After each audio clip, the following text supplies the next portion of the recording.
afternoon, ladies and gentlemen. Welcome to another exciting Propagandacast with me, your host, Imperial Dane, Master of Propaganda, Hero of the Reich, Defender of the Fatherland, but of hitting exciting 1 versus 1 on Eindhoven country, here between Vipuks, fighting here for the Soviet Union, for the glory of Comrade Stalin and socialism, for the 13th Mechanized Corps going up here versus Angreifen, fighting for the Wehrmacht, for the Reich, for the 3rd SS Panzer Division Toten Cup. We've got a dual pioneer start here, by the way, for him.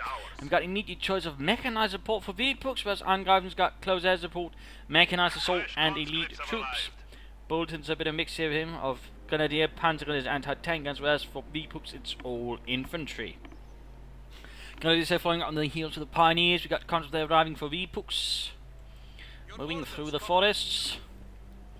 Watching out for the fascists. The 13th Mechanized Corps has been tasked here with breaking through into the hinterlands beyond, but a counterattack from the 3rd SS threatens to throw it all astray. So who shall win this battle? Who shall see it through to victory? Going here for the fuel pull there, but also seems to push more here. Interesting enough, he's not securing the cut-off there, so and that could indicate maybe he's not quite so serious about this. We've got more convoys there arriving, got more Grenadiers there for Angreifen.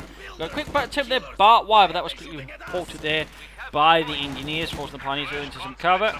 They're still holding on to the fuel point. Continued work over there, no engagements, no real rush. He's a bit of a slow approach here, but it looks like he's finding those infantry towards this area and towards the fuel point there. The fuel point here secured for the glory of the Reich. Pioneers drawing away, perhaps sort of try and draw in the engineers as well so they can rush them. Who knows? Second Grenadier Squad there arriving, marching forwards. Who supports? There you go, moving straight here for the fuel point. Pretty standard stuff. Nothing really there. He's going for the carve though, which has not been secured here, but still, at least that way he's going to make things a bit more difficult for Angreifen, of course, this moving Grenadiers. We've got a quick attempt here, mines, not bad in this case, going to get stopped here by the Grenadiers. Forcing them away as he moves in to secure their forces. Meanwhile, he could cut off the fuel point. Then again, the Pioneers could try and counter-attack and then to force off the Engineers from there. Meanwhile, got again, you need engagement up here on the western field as conscripts and Grenadiers fire at each other. The conscripts quickly overwhelm the Grenadiers, forcing them to pull back. And so rather, we've got the 3rd squad of Rhine, we've got Pioneers moving up here. And already under fire as well. So overall, we're seeing here that Angreifen has played himself up pretty thin. He's been pretty much engaged at all points here by Vipuks. And it's several at the engagement so far. Vipuks will enjoy the advantage in numbers and firepower. So in that regard, it's not quite looking so good there for Angreifen. They've got Pioneers that are being pushed back. Conversely, I mean, losses so far for Vipuks are pretty much negligible. Pioneers there, close to getting cut down. The engineers are not looking too good either. Hiding in parts of the ruins. We've got more convoys around the Grenadiers forced away. Could maybe get a wipe there on the engineers. Maybe. They're trying looking a bit risky. Looks like the Grenadiers here are moving up. But without too much support, a bit risky there again. And he does risk getting overwhelmed there. And there you go. Comes in now outnumbered in a certain sense. There you go, most going off. But there you go, quickly equalising the numbers. Burning at the conscripts a bit as well, though. I think Yuri caught on fire. He was a bit too close there, but they're going to leave the Pioneers suffered much more. So we're all a bit of a rough start here for Angreifen, but he is not to be deterred. He keeps pushing forward here for the Reich. Losses there being suffered. The country's moving ahead there, Grenadiers firing away. Yuri drops Boris, Dimitri. Molotov straight into the bushes there, but the Grenadiers definitely dodge it, having of course seen here what was going to happen. There you go, conscripts off, Grenadiers falling back. There we go, he even puts that one back. I think that was a misclick though. Otherwise that wouldn't make much sense. Both Pioneer squads, they're working in a bunker, medic bunker there on the way. Then for Angreifen, no tech up right away though. We got the MG42 there sort of finally moving up. As for Vipuks, we're seeing his support weapon company going up here. There could be then Maxims or Mortars or field goods here to support him versus the fascists. Points here being secured, concentrating about. Could of course consider some sandbags around here to sort of make things a bit more straightforward for him in holding the point, if he of course decides to hold it. and defend it. And there we go, we got minesweepers up. Of course, he's up with the scene here that Vipuks does like to lay mines down. So obviously, I mean, minesweepers will be a pretty good investment here for Angreifen.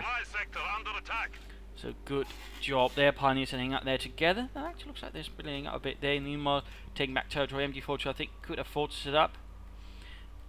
Could afford it. And then again, of course, he might have reasons for not doing so. I mean, that's right now for Vipuks. I mean, he could, of course, be playing straight here for some quick early armor. I mean, going here for the actual play exclusively is not really going to work out. So, I mean, a quick rush for armor, I think, could be good here. Maybe a T-34-76 or some T-70s or half-tracks could work out reasonably well there. And fuel cache in that extension would be a pretty decent choice there for him. There we go, engagement here in the centre. Pioneers versus Engineers. Looks like here with the support from the MG42, the Engineers here quickly getting suppressed, giving the Pioneers the upper hand. And pointing to course well. Mine spotted. He's not clearing it though. He's not clearing it. Out, and we got the Grenadiers here charging into the centre as well. Looks like the all effort will be there. Neither side really caring too much about the area around here. Interestingly enough, I would say.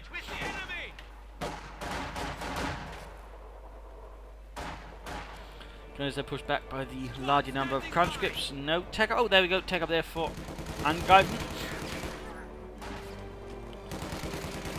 Some Panzer Grenadier could certainly work out for him, I think. Shooter here continues. We got further fighting here. MG42 getting Molotov. Panzer falling back.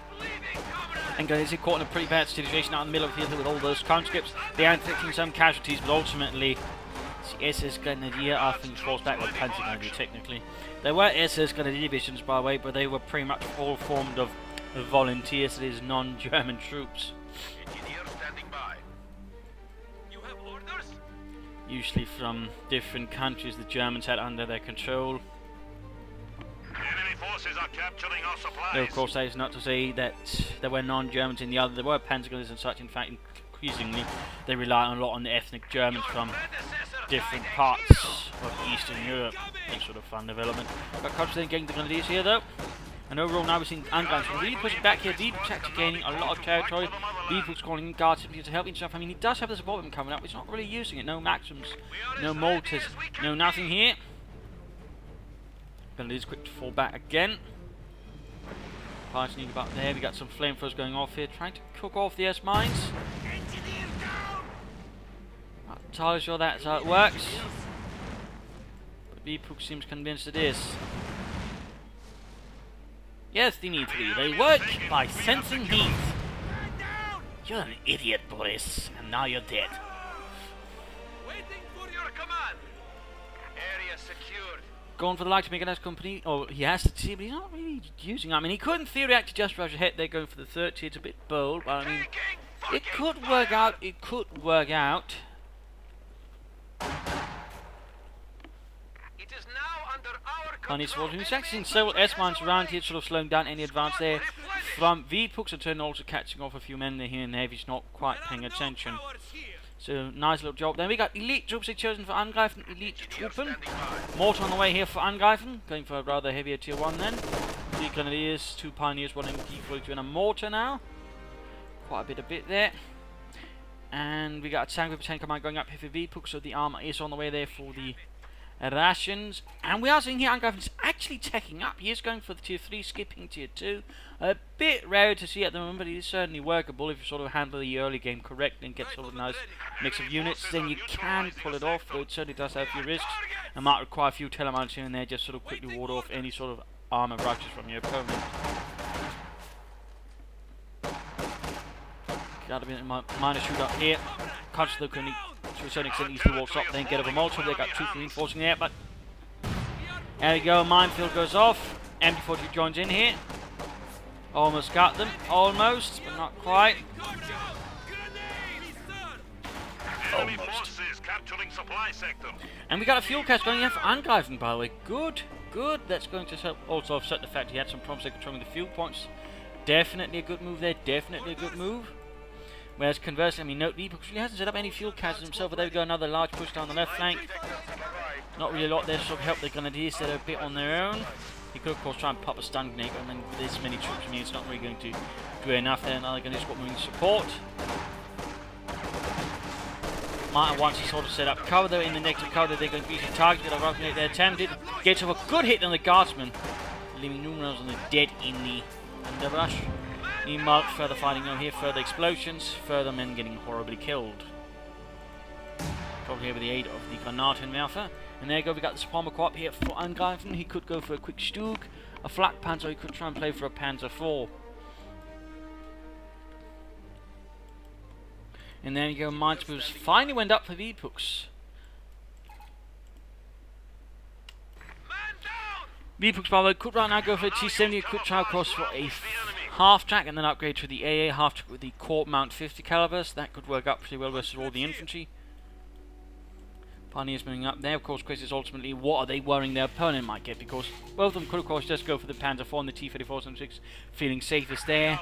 Then again, I mean, either was sort of push for sort of heavy anti-infantry initially. I mean, they could sort of work things up, but ultimately though, the risk is greater for Angreifen since he's basically got no tier 2, so he's basically otherwise relying on Panzerfaust, which is a bit more risky. Whereas for Vipuks, he can call in field guns. On that regard, the T-70 rush would work better for him than it would for Angreifen to sort of rush for a flak Panzer. Of course, again, neither side really knows, but again, in terms of looking, you know, at the bets and such, the situation. And again, for Angreifen, Panzer IV or Stug, safer choices. For Vipuks, I mean, pretty much all the safe as long as he ensures to get a field gun in case he doesn't get a T-34-76. And the half-techs would benefit Vipuks by allowing him to reinforce in the field and that way keep up better and stronger field presence versus Angreifen, whose current play will in fact deny him a half-track and thus deny him that ability. So some thoughts there at least to consider. Modify the continuing down here around the ruins of some Eastern European castle, I guess. Guardsmen moving about here.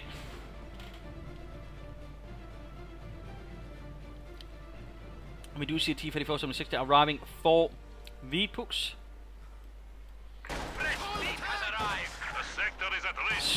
Stoic workhorse of the Soviet armoured forces, of course, laid upgrades to the T-34-85, but even then, I mean, they had so many and they couldn't quite keep up the T-34-85 Sabre, and it still pretty much uses with a lot of armour divisions and the likes and independent tank battalions. So some thoughts there, of course, some thoughts there. The T-34-76 was ubiquitous and very common, and in fact was replacing the T-70 as a reconnaissance tank as well in the later stages of the war, as the Soviets actually dropped the light tank concept, deciding it wasn't really worth it or useful. So a little fun fact there. Constantly engaging the mortar crew. Guardsmen there holding a bit out. And is it firing away? We've got conscripts and engineers being straight into the Grenadier. Small engagements here and there, some light skirmishes, but nothing really serious, no sort of heavy positional warfare, nothing else really here with the MD-42 even. He's gone for the light to make it as quickly looks like Jan got a bit skittish, but I mean, if he just waited a bit, he could easily gun the Panzer faster out. It's a nice delayed things a bit, in fact, giving Vipuks' T-34-76 more time to do some damage here on the battlefield. Rolling ahead, and gunning away at the fascists. Further fighting here, G43 Grenadiers moving ahead here, taking fire from the Guardsmen, PTRSs and Mosin guns biting into them. Got more infantry moving forward here, looks like we're going to see a larger engagement here. Panzer IV is online, but until then he is rather wrong here versus the T-34-76. And the MD-42, I think there was rather poorly set up. It looks like this time around it managed to escape here the wrath of the Soviet Union. MD-42 taking minor losses there. Looks like someone got interrogated there. Poor sort. Should give him actually an idea of where his opponent's active position the troops on the battlefield for a moment. That could certainly give a bit of an intelligence heads up. Of course, the question is how will Angreifen actually utilise. And there we go, we got a Panzer IV arriving here. Panzerkampf fighting fierce and in here for the 3rd SS. Rolling ahead. Pentamard MD-42 on the way there, and concentrating up in the building, mortar crew in trouble.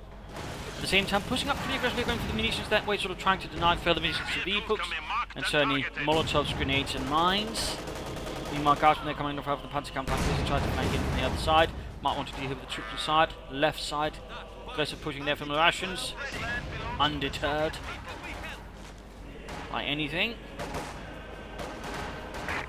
Vipuks is not really getting that much of his T-34-76 and certainly finding himself getting lesser now that the Panzer IV has arrived on the battlefield. With its 75mm gun and 80mm of non-sloped armour. T-34-76 moving ahead. Panzer IV might want to move up to engage it.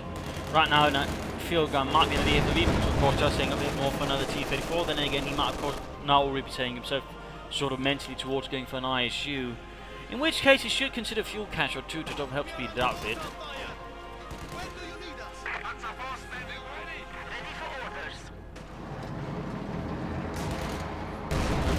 There you go, shot from the Panzer IV. Sturmbannführer Fritz goes on the hunt for the communist in his Panzerkampfwagen 4. Shot fired there, bounced off Panzer IV's armour. Mine engagement over here as well. We got actually larger. Constantly a bit on top of the Grenadier. We also got Telemines covering off the road there. Not bad, not bad. Constantly a bit of trouble. Panzer IV does not pursue, he does not hunt. He must be worried about his opponent maybe having a field gun to cover against in such eventuality. Constantly here close to getting wiped out by the G43 Grenadier. And there we go, in fact, utterly wiped. And you might constantly there. Heavy losses inflicted. Heavy losses inflicted. Moving in against the MG42, bit aggressive play there for Angreifen, and the MG42 a bit more than I am comfortable with. Anyways, time here for the mid-game analysis. Current situation is, in terms of forces, I mean, they're more or less equal, slight advantage there in terms to Angreifen, in terms of population, but overall, I mean, it's largely the same, of course, in some regards. I mean, Angreifen's only got the advantage here with the Panzer IV versus the T-34-76. Map control-wise, Angreifen certainly also got a nice chunk, and he's certainly getting even more here. The problem for Vipuks is basically holding on to the territory. I mean, he's lacking a bit there to sort of hold on to it. I mean, he's got no support weapons, which also, of course, limits a bit him offensively. And he's not, for example, considered either getting a half-track, which could help him a bit, you know, keep his troops a bit more on the field and also support them, but also rush them from point to point, and that way he could also increase his mobility. But again, he's playing here for the ISU, which could very well be the possibility he should get some fuel caches to support that further. I mean, the more fuel he can get for that, the better, because he wants it out as soon as possible. The longer he has to wait for it, I mean, that's not good, because that's going to give Angreifen more time to bring in more armor himself to sort of pressure his opponent. And for Angreifen, we could certainly see maybe an endgame here being the Tiger race. So there's certainly a few threats there for Vipuks. But again, you know, try to prepare some further defense to those territory again, get a half-track up, something to sort of give him a bit more, well, longevity on the field, rather than constantly being pushed back, even as he pushes back Angreifen himself. So there are some slight problems there field for Vipuks. For Angreifen, I mean, yeah, I'd like to see a bit more conservative play in terms of you know, how far he pushes ahead here with the MG42. I think sometimes he's pushing a bit too far ahead, and he's very much risking hanging over to Vipuks, which is something a bit dangerous. We could certainly then give Vipuks what he needs to sort of hold on better to territory. So there are definitely some issues there, I feel, and some things that could cause Angreifen's a problem with it. I think you should also consider adding in some Panzer Grenadiers here to the mix with all the infantry he's got, and otherwise, you know, consider maybe a Panzer IV more to support the Panzer IV he's already got. Orders from Sturmgeschütz, I think, could also do pretty well there, provide some fire support for his infantry and armour, and also target weak point, thus opting him and giving him more battlefield control. I mean, those are some thoughts there. I would like to see some more ability uses from him. I mean, some few stun grenades here and there could, of course, work out, but then again, he might be playing for the mind games, just going for G43s, and then, of course, leaving his opponent to guess, has he gone for Lightning Wall, maybe, or has he gone for something else? And not saying no, has directly telling him he's going for elite troops in a Tiger race. I mean, there's a few possibilities there. There's a few possibilities. That is what Angreifen is thinking. But otherwise, I mean, there's largely not much to tell him except maybe keep up the work. Try to focus a bit more on some parts of the map. I mean, he's a bit unfocused, a bit here and there. I mean, it does work well versus Vipuks, who's not so good at holding territory either. But I mean, if suddenly Vipuks stiffens resistance, I mean, Angreifen quickly sort of get into trouble. So there are a few things there to keep in mind. But let's return to the fight. This is battle du jour. There goes the Panzer IV, there was the new goal, the rocket shot from the Panzer IV's armour. Panzer IV advances. Another hit there. Also a fun fact about the T-34-76 gun, and overall a lot of Soviet tank guns actually. Their guns emphasise high explosive rounds in dealing with infantry and basically in the open and dug out in. And some not so much armour fighting actually. course, so Doctor sort of basically sort of went with, you know, that's the job for anti-tank guns and tank destroyers. Tanks were basically meant sort of for breaking through, causing havoc, and dealing with infantry. So in that regard, there were some differences there, but of course for Germans, they sort of emphasized sort of, you know, more generalists and self-sufficient weapon units to sort of, you know, deal with things. So in that regard, you know, they aren't reliant on a lot of attached elements, which all means that overall, you know, they can pull off a lot more, even in more desperate situations. Whereas for the Soviets, if some parts got cut off, they'd be in a lot larger trouble. So, some thoughts in terms of, you know, doctrine difference. Also, fun fact, the Americans pretty much went on the same doctrine in that regard as the Soviets. So, these tanks were sort of meant to deal with infantry, tank destroyers were meant to deal with tanks. There's a guardsman, cover hill, quick round grenade here. Nice hit there, wiping out numerous of the guardsmen, leaving them broken in the dirt. Still, these matches will push back, cut off a lot of territory there from Angreifen, but again, question is how long can he maintain this? How long can he hold on to it? Deepest they're being upgraded. Well, of course, the Surge would upgrade with the T-35, even then, there was a slight emphasis again towards dealing with infantry and not quite armour. Of course, it helped versus armour, but again, that was never quite the same main intention. Same with the IS-2. I mean, they could easily have gotten something that was actually much better versus armour, but again, they emphasised the high explosive capabilities, and thus, the IS-2 got the gun it got. A lot of sort of fun little details there, in terms of armour doctrine, because, I mean, there were basically a lot of sort of differences from the different armies on how tanks were supposed to be used and operate. And there's Panzer here moving ahead. I mean, initially even the Germans sort of had that, but they actually sort of quickly shifted away from it with their tanks, partly because it wasn't practical, as they quickly found out. Anyways, Maximum on the top of the Panzer IV. Got a field gun there opening up, T-34 is moving in. And certainly Vipuks could also consider maybe adding in another field gun for anti-tank support if he's very much playing there for the ISU, because it's still going to take him some time there before he can get the heavy assault gun. Pioneers are being pushed back by conscripts, Condés moving in. This is leichtes Maschinengewehren. Quick rocket grenade here. Orbital Blitz gets through that completely unscathed. And there goes second Panzerkampfwagen, mobilized here for Angreifen. That's the third SS. T-34 striking against the Grenadiere, forcing them away. Nice strike there. He could try then to sort of continue flanking about. He'd catch the German forces behind, in particular the Pack 40, and then he could also get out some easy shots versus the Panzer IV infantry arm. I mean, that's definitely a possibility here. Of course, he might benefit from another pair of T-34 sort of add further emphasis. But again, Vipuks seems to be playing for the ISU. MD-42 in trouble. Again, he has a slight tendency of moving a bit too far away from the rest of his forces. Then he's moving forwards. And there you go, it got wiped. It got wiped. Pack 40 opening on the T-34. Grenadiers in trouble. There you go, another Panzer IV moving in. Well, the third field guns desperately tries to escape here. And you almost got basically by the way on the T-34 76, increasing its rate of fire. Once it does hit that particular level of veterancy. Mortar fire raining all across the field.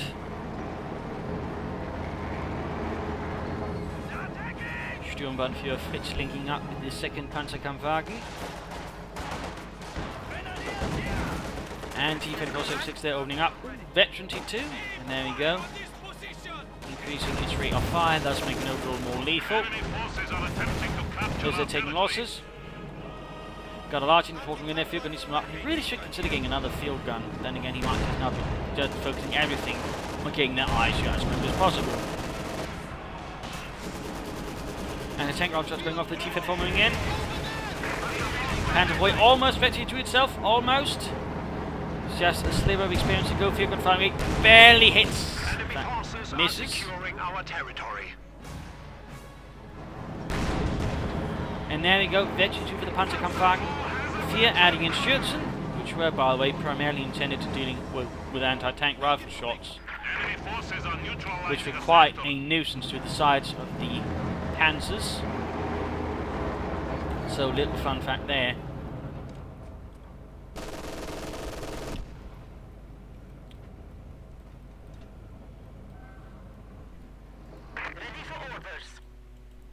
Pack 40 there in need of some reinforcement, then move back to the front line. The enemy is taking our territory. Large counter squad coming in. We got the T-54 there. We go straight in front of the Panzer IV here. Looking a bit risky there. He might have wanted to spread out his forces before launching the assault, or having mortars laid on a smoke screen. Instead, though, basically became target practice for the Panzers. Nego field gun getting good hit on Panzer IV, down to half health. Then again, field gun doesn't quite have enough distance there to get away. There's not another one covering that once the T-54 gets knocked out. Field gun a lot of trouble. Field gun a lot of trouble. And then we got ISU ready, controlling in the Sphero boy, the beast killer. Field gun almost knocked out. Death before retreat. Defeat. ISU rolls ahead there, based on the IS-2 chassis, by the way. Pack or field gun wrecked. No more to be used there by the Soviets. Vipuks are considering another field gun that should at least cover the ISU, because otherwise I mean one good flank and that thing's going to be in a lot of trouble.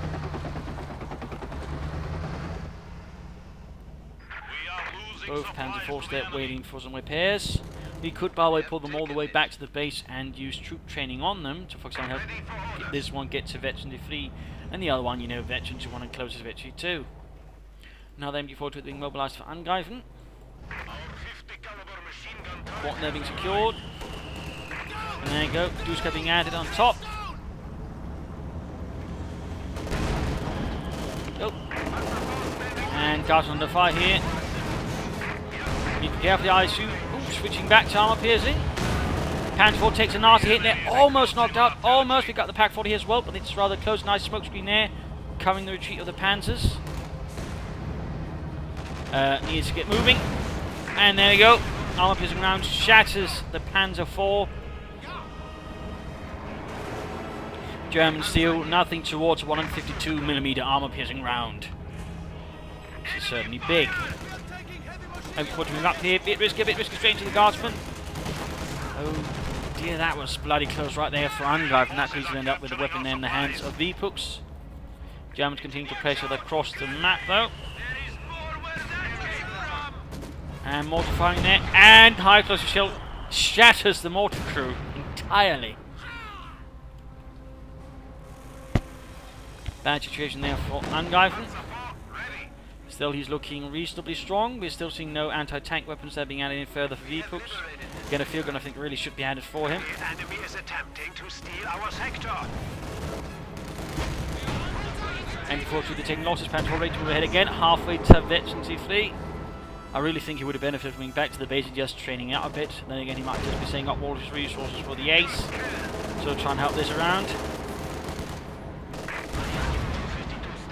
ISU misses terribly, and poor Jürgen there gets caught in the Panzer IV. A tragic fate. Guardsmen there taking heavy losses to the Panzer IV. We got Crutch moving in. Smoke popped. And shots going into the Panzer IV as he probably extended him. There we go. Blitzkrieg up. No. No. He does not attempt to flank it directly. He instead sort of takes a longer path to get away from it. And I think some other poor bastard get caught in the tank. They are sure they're pulling back for repairs. Vipuks needs another field gun or a T-34-76 to sort of support it. I mean, that could also work out. And there you go, the ace has arrived on the battlefield. The ace. But not the ace of spades, by the way. Boat rolling ahead there. Sum it up from an SS Schwere Panzerabteilung, one of the SS Tiger battalions, of which they had, I believe, 3.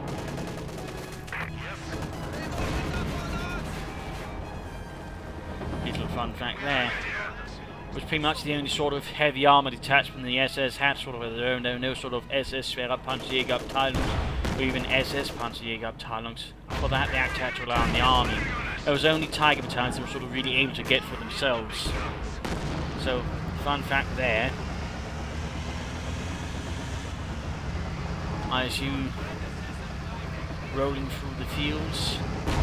There we go, nice hit there from the armor piercing route straight on the Ace's side. Almost down to half. There we go, buttoning up as well. Public smoke though, quickly escaping that. Fate. Almost hit there from the ISU. Almost a hit. Enemy forces capturing Grenadiers supply flanking in there. Might get off a Panzer first. Constance going up to cover. And there we go. Jürgen fires. And, oh, fouls up. We are losing territory. Tiger Ace moving ahead here. Still lacking a field gun to support the ISU. Panzer 4 strikes in as well here. And there you go. Heat round goes for the frontal armor of the ISU, stunning the crew. Possibly cutting some of them in something very nasty. And there you go. Damage into the Panzer 4, but it's too late. It's Veteran 3 and it's up close and it's unpleasant. Second shot misses though. Tiger Ace continues. It blitzes forwards. Almost knocked out here, but there you go. One final shot there. Penetrates the frontal armor of the ISU and knocks it out, and there we go. Game over. Lost there for Vipuks. A victory here for Angreifen. A victory right there. Interesting fight here. Certainly a bit rare to see someone at the moment rush for tier 3, directly escaping tier 2. Though in this case he sort of almost did it, then he quickly went back. Still like a man who left his comfort zone a bit too quickly and sort of just need to get back right in the outskirts of it. But still, interesting play, nice to see an ISU. I just think the problem here for Vipuks wasn't quite fully supported strategically. I mean, he was lacking fuel castles or something else to sort of make it work in between, and that guy, he was having a hard time holding on to territory. I mean, he was lacking support weapons. He only got a bunch of them by the end, which is, much too late there. I mean, a half-track I think could also done a lot of good for him in that regard. He then allowed Angreifen to sort of quickly gain back the map slowly but surely. And in particular, once the tanks came out, I mean, Angreifen ultimately get up quite the advantage, which something was ultimately Vipuks could never really break. So there were some problems there field for Vipuks, but at least a few more field guns could have sort of offset that and made it a lot more difficult for Angreifen to do what he wanted. So there were some problems there. I mean, for Angreifen again, I think he could have rushed ahead for that first Panzer 4 much swifter, but ultimately it worked out. I would have liked to have maybe seen some stun grenades, but again, it could have been part of a mind game to sort of keep Vipuks guessing as what was coming from him. I mean, that is very much a possibility there, certainly not one I can discount. But otherwise, I still think some stun grenades here and there would have benefited him quite well. But ultimately, he handled things pretty well. Good use of mines, good use of units, good use of support weapons as well, and overall so a nice strategy that was sort of certainly held on stronger here than Vipuks' get one T-34 then play straight for the ISU. But there you go. I hope you enjoyed this match. I hope you learned something from it. I hope it gave some interesting matches. If you did, want to subscribe, tell your friends, share it with everyone. If not, send a replay and provide some feedback in the comment section. This is Imperial Dane. Cheers, and thank you all for watching. Bye.